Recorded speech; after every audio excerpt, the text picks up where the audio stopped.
Thank you for joining me today. I would love to hear how two historians from the University of Arizona got involved in gaming. Well, video games are the way that most people encounter the past these days. It used to be miniseries or novels or something like that. And we thought this is an opportunity for people to encounter history from historians through the pathway of the video game. So how did the two of you get involved with Microsoft? Well, we've had an online major for years, and one of the good people at Arizona Online was talking with Microsoft about something else, and this opportunity came up, the idea of collaborating and partnering with Microsoft in their new version of Age of Empires 4.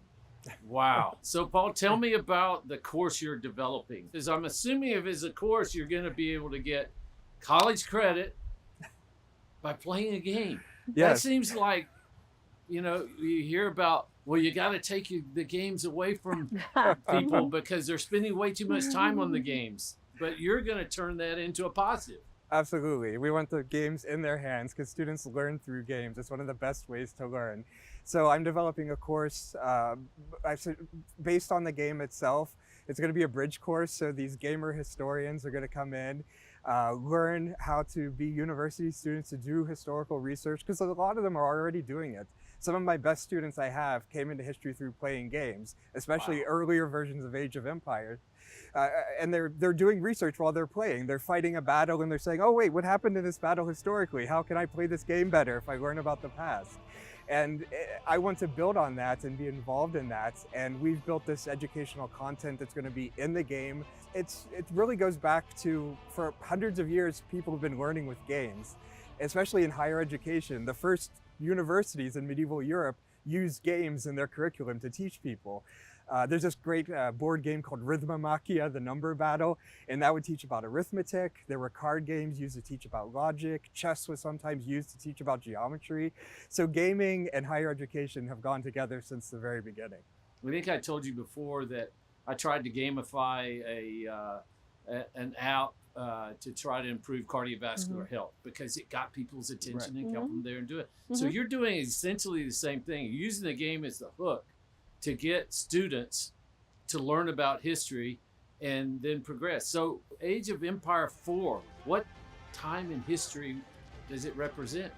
It starts with the Norman invasion, the 11th century, 1066 and so forth, goes on to the Hundred Years' War, and then moves on to the Mongols. Yeah, to the Mongols and to medieval Russia. So it ends in the 16th century, so it's about 500 years of 500 history. years. That's a lot of material. Yeah. And how would the gamified examination of one's knowledge differ?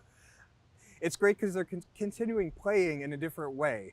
They're going to do this online scavenger hunt. They're going to answer questions, look at primary sources. The whole idea is to get them to search around the web for the materials we use to make history. These sources created in the Middle Ages, artistic sources, written sources, all kinds of material sources like swords and things. They're going to discover that and do research.